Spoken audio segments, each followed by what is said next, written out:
Hello बच्चों। तो आज हम लोग पढ़ेंगे एनसीईआरटी का क्वेश्चन नंबर 19 इनइक्वालिटीज का। इनइक्वालिटीज होता क्या चीज़ है, मैंने इसको थ्योरी बता चुका है। यहाँ पे देखो, बचपन से पढ़ते आ रहे हो ए इक्वल बी, ए ग्रेटर देन बी और ए लेस देन बी, इसको मैं पढ़ते आ रहा हूँ। यह दो कंडीशन को हम लोग पढ़ रहे हैं इनइक्वालिटीज का, और वही इनइक्वालिटीज का क्वेश्चन तुम्हारे पास यहाँ है। तो देखो इसको कैसे सॉल्व करते हैं। सबसे पहले आप ब्रैकेट को सॉल्व करेंगे, बोर्ड मास याद होगा, तो ब्रैकेट को सॉल्व करेंगे। इंप्लाइज दैट 3 1 जा 3 माइनस 3 2 जा 6x लेस देन, अब इसको भी यहाँ पे मल्टीपल करेंगे, 2 इंटू एक्स करेंगे 2x प्लस 2 4 जा 8। ठीक है, तो अब हम लोग इसको देखते हैं कि कैसे करते हैं। पहला कंडीशन हम लोग करेंगे यार कि देखेंगे कंडीशन यहाँ पे है 2x, यहाँ पे है माइनस 3x। तो सबसे पहले जो निगेटिव के साथ वेरिएबल है उसको रिमूव करने का कोशिश करेंगे। हम क्या करेंगे, यहाँ पे adding 6x on both sides, मतलब दोनों तरफ 6x को ऐड करेंगे। 3 minus 6x plus 6x less than 2x plus 8 plus 6x। देखो भाई, माइनस प्लस कैंसिल हो गया और यह दोनों ऐड हो जाएगा। मेरे पास आ गया 3 लेस देन 8x प्लस 8। अब क्या करेंगे, वेरिएबल को एक साइड बनाए रखना है। यहाँ पे प्लस 8 है, माइनस 8 करना पड़ेगा both side. Subtracting 8 on both sides. 3 minus 8 less than 8x plus 8 minus 8। Plus 8 और माइनस 8 कैंसिल हो गया। इंप्लाइज दैट, देखो भाई, बड़ा जो क्वांटिटी है उसके साथ निगेटिव है और छोटा क्वांटिटी के साथ पॉजिटिव है। हमेशा बड़ा में से छोटा को घटाते हैं और बड़ा के साथ जो साइन रहता है उसको लगाते हैं। यहाँ हो जाएगा मेरे पास -5 लेस देन 8x। हमें सिर्फ वेरिएबल चाहिए, x का वैल्यू चाहिए। यहाँ पे मल्टीपल में 8 है, 8 से बोथ साइड डिवाइड कर देंगे। लिखेंगे dividing on both sides by 8, -5 by 8 less than 8x by 8। 8 cancel हो गया, तो therefore x greater than -5 by 8। Answer that's all. x का जो वैल्यू है वह -5 बाई 8 से बड़ा है। बात समझ में आ गया? Got it? Question number 20। देखो भाई, सबसे पहले इसमें तुम्हें करना क्या है, इसमें एलसीएम लो। एलसीएम लेने के बाद देखेंगे कि और क्या करेंगे। x बाई 2 लेस देन, अगर 3 और 5 का एलसीएम ज्ञात करोगे तो आएगा 15। अब इस 15 में 3 से डिवाइड करेंगे तो 5 आएगा और उस 5 को इसमें मल्टीप्लाई कर दे, तो 5 इंटू 5x माइनस 2 माइनस 5 से 15 को डिवाइड करेंगे 3 आएगा। That means 3 into 7 minus 3। बात समझ में आ गया? Next, x by 2 less than, 5 को मल्टीपल करो, 5 5 जा 25x। बात समझ में आ रहा है? 25x माइनस 5 2 जा 10 माइनस, अब देखो माइनस है यहाँ पे प्लस है, तो -21x। माइनस और माइनस को मल्टीपल करते हैं तो प्लस आता है, प्लस 3 3 जा 9 by 15। Implies that x by 2 less than, 25x में से 21x को अगर घटाते हो सब्ट्रैक्ट करते हो तो तुम्हारे पास आता है 4x -1, बिकॉज -10 में से +9 करेंगे तो -1 बचेगा, आएगा क्या 15। अब हम लोग क्या करेंगे, यह दोनों का एलसीएम फाइंड करेंगे। एलसीएम आता है 30। अब 30 से दोनों तरफ मल्टीप्लाई कर देंगे। यहां पे लिखेंगे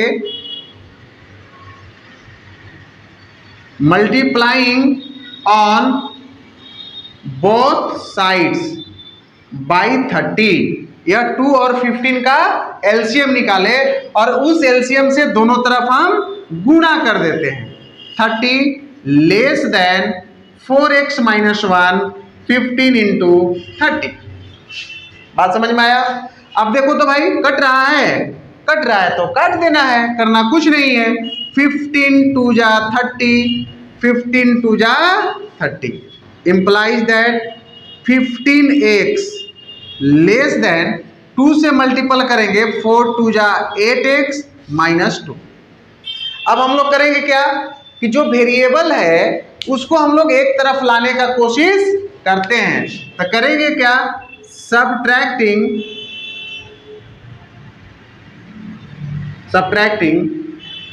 8x ऑन बोथ साइड्स, दोनों तरफ 15x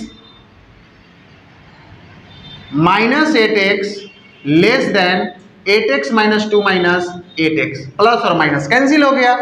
15x में से 8x, 15 में से 8x। देखिए क्वेश्चन नंबर 21 वर्ड प्रॉब्लम है एनसीईआरटी का। इसमें बोल रहा है कि Ravi obtained 70 and 75% marks in first 2 unit test.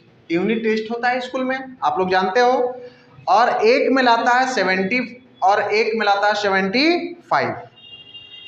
Find the number of minimum marks he should get in the third test to have an average of at least 60 marks.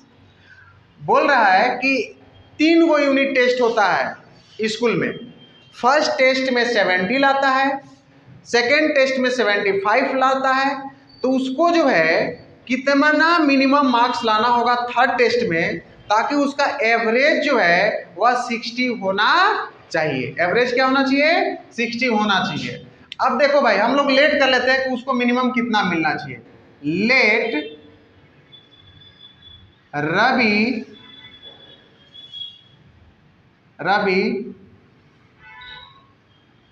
will get minimum x marks in third unit test. Third unit test x marks आता है उसको according to question. प्रश्न क्या किया मेरा, बोल रहा है कि मिनिमम होना चाहिए। 60 से ज़्यादा भी होगा तो कोई दिक्कत नहीं है, लेकिन 60 से कम नहीं आना चाहिए। लिमिटेशन दे दिया, या देखो 60 हो गया, इसका वैल्यू जो है 60 से कम नहीं होना चाहिए, 60 से ज़्यादा होना चाहिए। अब तो 60 से कम नहीं आना चाहिए एवरेज, 60 से ज़्यादा आ जाएगा कोई दिक्कत नहीं है। अब देखो तो भाई एवरेज निकालने के लिए क्या करते हैं, सभी क्वांटिटी को ऐड करते हैं।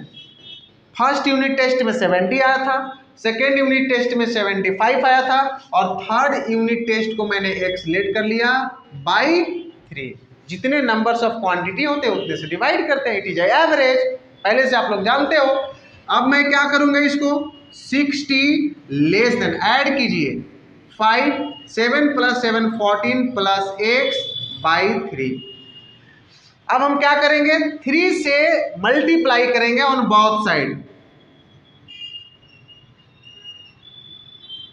Multiplying on both sides by 3। देखो भाई 3 से दोनों तरफ गुना कर दिए, 145 + x बटा 3 गुना 3। 3 से 3 कैंसिल हो गया, और इसको जब तुम मल्टीपल करोगे तो 3 6 3 जा 18, 180 लेस देन 145 प्लस एक्स। अब क्या करोगे, 145 सबट्रैक्ट करेंगे, subtracting 145 on both sides, 180 minus 145 less than 145 plus x minus 145, this cancel. Subtract करोगे 10 में से 5 जाएगा 5, यहाँ बचा 7, 7 से 4 जाएगा तो 3 लेस देन x, तो therefore x greater than 35 answer. यानी कि उसको थर्ड यूनिट टेस्ट में मिनिमम 35 आना चाहिए। 35 से ज़्यादा आएगा तो कोई दिक्कत नहीं है, क्योंकि मिनिमम एवरेज उसको 60 आना चाहिए। 60 से ज़्यादा आ जाएगा तो भी कोई दिक्कत नहीं है। That is solve. Question number 22 बोल रहा है कि टू रिसीव ग्रेड ए, हमें ग्रेड ए रिसीव करना है, तो इसका मानक मापदंड आपको पता होगा कि 90 से अगर 100 आप लाते हो तो ग्रेड ए मिलेगा।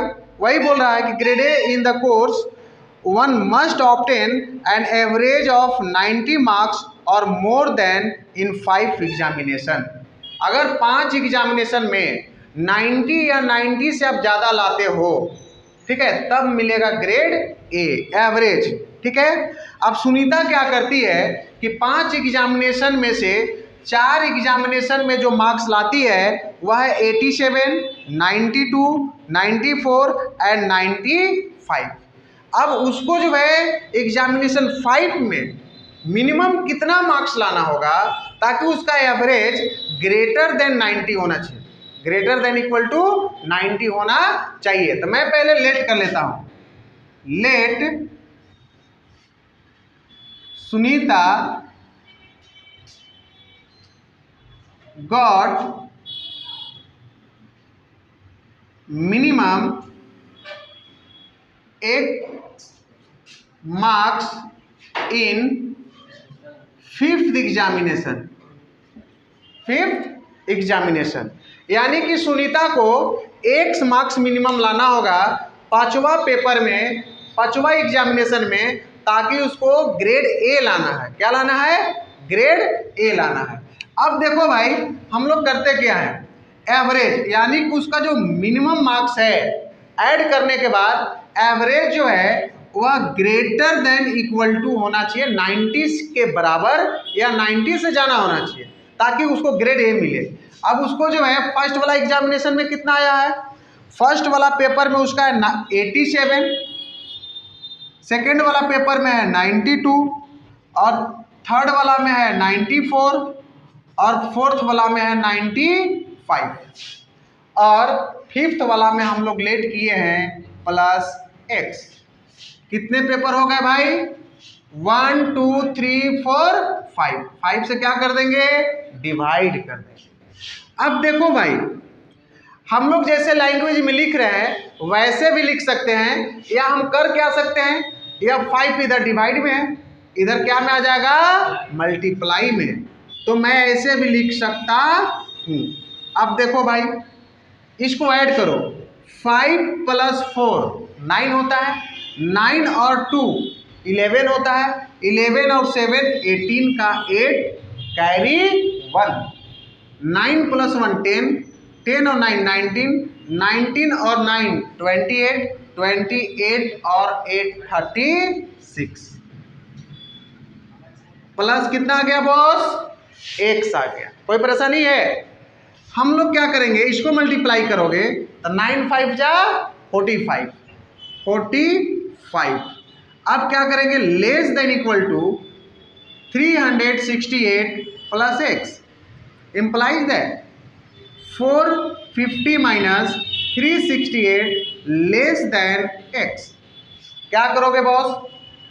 घटा देंगे इसको, या 0 में से 8 नहीं जाएगा तो इससे यह एक बोरो लेगा, यह हो जाएगा 10, 10 में से 8 जाएगा 2, यहाँ पे बच गया 4, 4 में से 6 तो नहीं जाएगा, इसे एक बोरो लेगा तो हो जाएगा 14, 14 से 6 जाएगा तो क्या हो जाएगा? 8।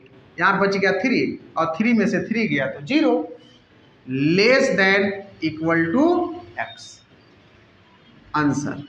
यानी कि सुनीता को मिनिमम 82 मार्क्स लाना होगा 5th एग्जामिनेशन में ताकि उसको ग्रेड A मिल सके। बात समझ में आ गया?